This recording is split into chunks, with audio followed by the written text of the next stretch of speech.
My name is John Glauser, the co-owner, co-founder, and chief strategy officer of Magellan Technology and Demand Vape.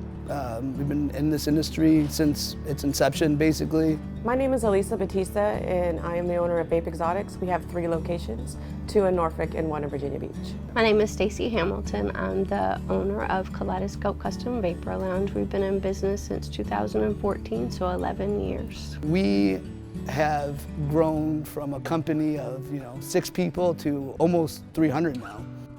They're paid very well. They bought houses, they have cars, they have children. It's totally changed their culture here locally. That to me is probably the most important thing that we've done.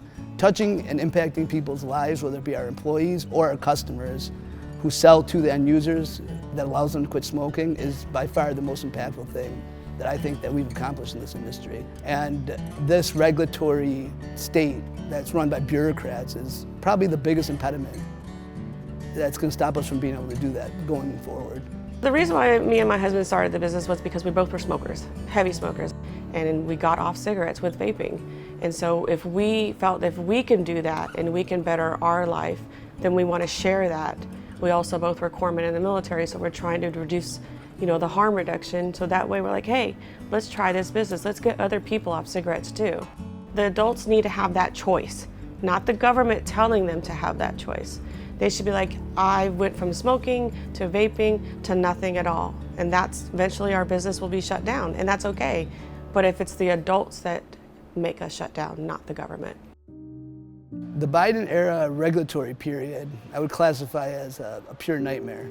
It was like a nanny state on steroids. They wanted to micromanage everything that, not just this industry, but almost every industry did. They really dropped the hammer on the regulatory side. The federal regulations, particularly the VTA regulatory process, was so restrictive, and our inability to be able to plan has taken us from having 3 stores down to 1 store. We had 20 employees in our vape stores. We're now down to 3. I was hoping that when the new administration came in, that would change a lot. And it's changed slightly, but there's a couple people that are definitely problematic. I think their policies are ludicrous. I think that they're very intent on destroying small businesses and putting this back into the hands of the tobacco companies. The only legal vapes that would be allowed would be Big Tobacco's vapes. So, do we want to really go back to an industry that we had in tobacco in the 90s? Or do you want a free and open market where the medium to larger independent businesses could compete and they can actually, bring quality products to the consumers who want them? There's a lot of uncertainty. There's a lot of way we can't expand because we're stuck. We're just in limbo.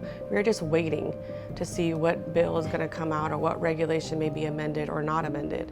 We can't grow. Like, we could easily right now have 4 or 5 locations, but we can't do that because we know that there's bills lingering, or the FDA still hasn't approved those products. So we can't expand, we can't grow, we can't hire more employees, we can't employ more veterans. So that's the really difficult part. We can't do it long term. It's just, okay, let's get through the next month.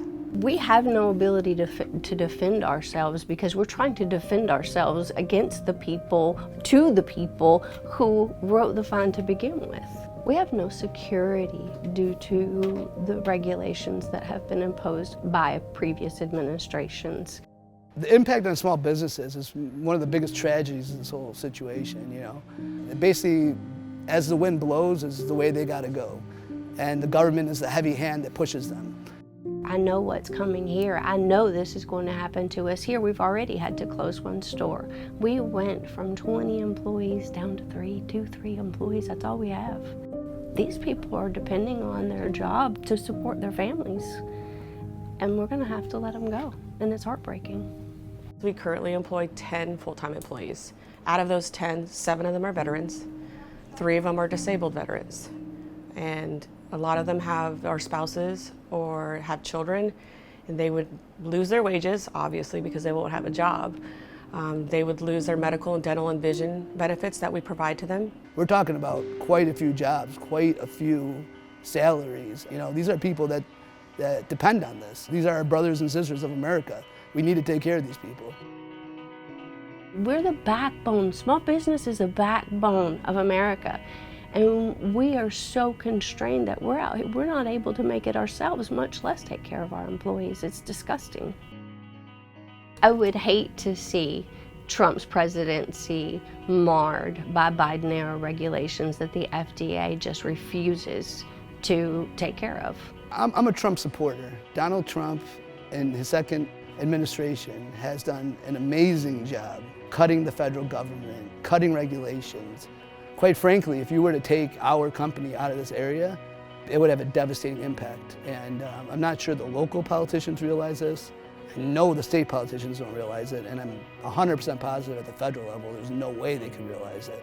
Thousands and thousands of small businesses are being forced to close their doors.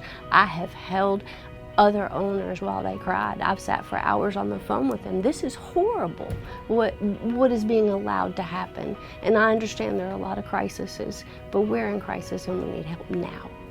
Because small businesses can't continue to function in a way that we have no stability and no security.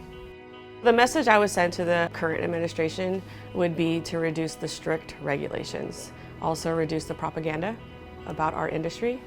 I also would allow them to remember that adults have choice. Adults have the choice to put whatever they want to purchase in their body or do whatever they want. They're adults, they're not children. They pay their dues and they should be able to choose. The message I would have for him is this PMTA rule, this bloated regulatory PMTA rule that's on the books, it needs to be just stripped out and replaced.